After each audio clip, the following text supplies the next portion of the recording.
Salve, salve galera, tudo bem com vocês? Eu sou o Felipe Passagem aqui do canal Fotógrafo Rubro-Negro e estou fazendo mais um vídeo para falar com vocês as últimas notícias do nosso Mengão.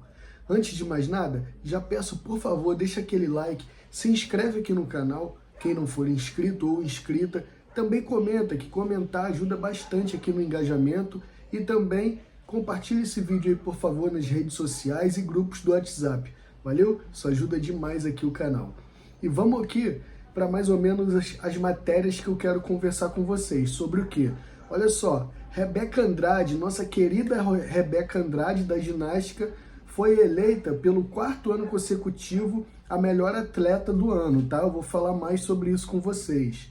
Também, ó, o Leixões lá de Portugal negou investimento do Flamengo e criticou a gestão do Landim, tá bom? Tem isso aí. Já vou ler para vocês também essa matéria. Também é o seguinte, ó, o JP Sampaio recusou a proposta do Flamengo e vai ficar mesmo lá no Palmeiras. Então, não quer vir melhor, fica por lá mesmo então. Para vir tem que estar querendo. E o Flamengo tá mirando um atacante já para curto prazo, para poder colocar no lugar do Gabigol. O Felipe Luiz é um pedido dele. Então, vamos entender essas notícias aí, tá? E a primeira coisa que eu quero falar com vocês é sobre essa questão da Rebeca Andrade, né? Ela foi eleita a melhor atleta feminina do ano pela 4ª vez seguida, tá? Pô, isso é muito braba ela, né? Muito braba. Então é o seguinte, ó. Maior medalhista olímpica da história do Brasil, Rebeca Andrade é grande motivo de orgulho para o povo brasileiro. Após mais uma temporada espetacular em 2024, a ginasta do Flamengo foi eleita a melhor atleta feminina do ano, após vencer o troféu Rei Pelé. Importante ressaltar que a campeã levou o prêmio pela 4ª vez consecutiva. E para conquistar o prêmio de melhor atleta feminina do ano, Rebeca Andrade deixou para trás grandes adversárias. As concorrentes da ginástica na premiação eram Ana Sátila, atleta da canoagem slalom, e Beatriz Souza, judoca, que conquistou a primeira medalha de ouro do Brasil nas Olimpíadas de Paris, tá bom? Então, Rebeca aí voando e merecidamente sendo eleita pela 4ª vez consecutiva atleta do ano, né? E vamos para outra notícia, que é sobre o Leixões, né? O Leixões detonou a diretoria do Flamengo e quebrou o silêncio sobre o investimento que o Flamengo faria lá no clube português, né? Então é o seguinte, ó, a relação entre Flamengo e Leixões voltou a ser tema dos noticiários esportivos nos últimos dias. Isso porque circulam supostas informações de que Rodolfo Landim realizou investimentos no clube português. No entanto, um representante da equipe de Portugal decidiu soltar o verbo sobre o assunto e detonou a atual diretoria rubro-negra. No acordo que nós tínhamos, o Flamengo não ia colocar R$1. Dava o nome e nós com isso faríamos uma gestão profissional para colocar o Leixões na luta pela Eurocopa. Só com o nome e os parceiros que vinham conosco por ser o Flamengo. O Flamengo foi como político, prometeu muito e fez pouco, disse o representante do clube português em contato com o jornalista Vene Casagrande, tá? Então é o seguinte, ó. Em contrapartida, de acordo com o jornalista português Pedro Felipe Maia, o Flamengo pode ter investido no Leixões por baixo dos panos. Preste atenção nisso, tá? Isso porque, no dia 15 de julho desse ano, o Clube de Portugal adquiriu o Complexo Desportivo de Fão por 1,5 milhões de euros, cerca de 7,9 milhões de reais. Mas o negócio só foi viabilizado pela entrada de um novo acionista na SAD, que é tipo a SAF deles lá, é SAD o nome, tá? Sociedade Anônima de Desporto, O Fundo Santa Mônica, uma empresa com sede no Rio de Janeiro. Desse modo, a imprensa local acredita que a empresa financiadora tenha relação com o Fla, tá? E vamos saber mais. Agora, porém, qualquer possibilidade de relação entre os clubes deve chegar ao fim nos próximos dias. Isso porque Luiz Eduardo Batista foi eleito novo presidente do Flamengo e, desde a campanha, o profissional já afirmou ser contrário a compra de parte do Leixões. Antes da eleição para presidente, o Flamengo já tinha um acordo fechado com o Leixões de quanto investiria no clube. A negociação entre as partes acertou uma ajuda financeira do Fla estimada em 10 milhões de euros, cerca de 60 milhões de reais.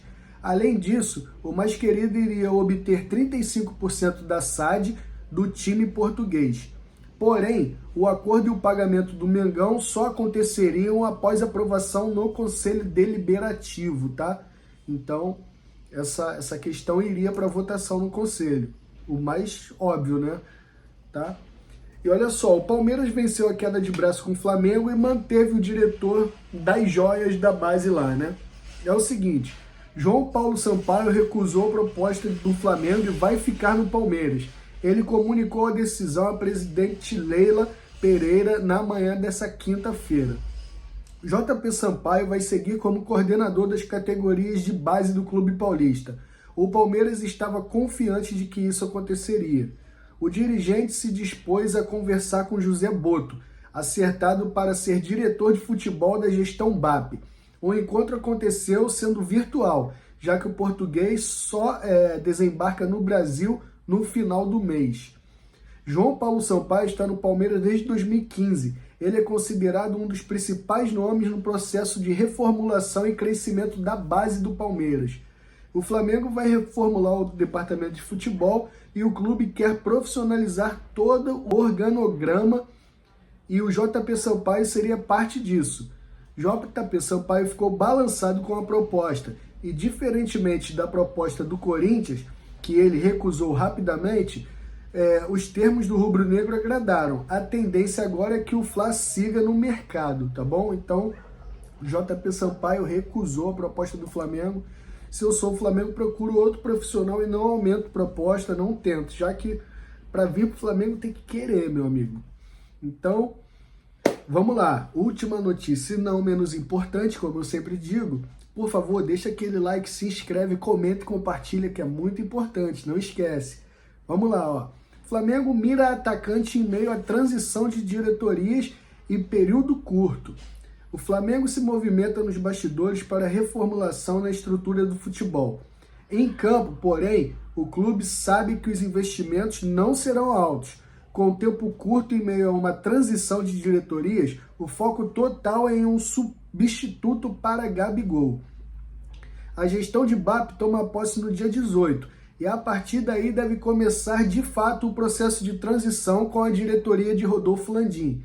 Apesar de já ter tido algumas reuniões iniciais nesse sentido, o mandato oficialmente vale a partir de 1º de janeiro. E o Fla corre contra o tempo para começar o ano com reforços previstos. O próprio BAP criticou a atual gestão pela demora nas contratações nas 2 últimas janelas, que fizeram com que os jogadores contratados demorassem muito a ter condições de estrear, tá? Felipe Luiz não quer começar a temporada sem o atacante. Com a saída de Gabigol e Pedro ainda no departamento médico, o Flamengo pode viajar para a pré-temporada sem um homem de origem para a função. Por isso, a mira está voltada para isso. A tendência é que o Fla busque, além do atacante, reposições em casos de perdas. Vendas expressivas podem ajudar o clube a aumentar o caixa para sonhar mais alto. José Boto, novo diretor do futebol, já está trabalhando. Ele participa do processo de montagem do novo departamento e já começa a mapear o mercado para as possibilidades. Ele chega ao Rio de Janeiro no final do mês. E o Flamengo tem previsão de ter somente 3 milhões em caixa no início do ano. O clube deve ter um total de 20 milhões de euros para o ano inteiro de contratações, tá bom? Então vai ser apertado aí esse início de temporada, pelo menos. O Flamengo vai ter que vender jogador, talvez abrir mão de alguns que estejam ali, tentar emprestar, pagando parte do salário, não sei.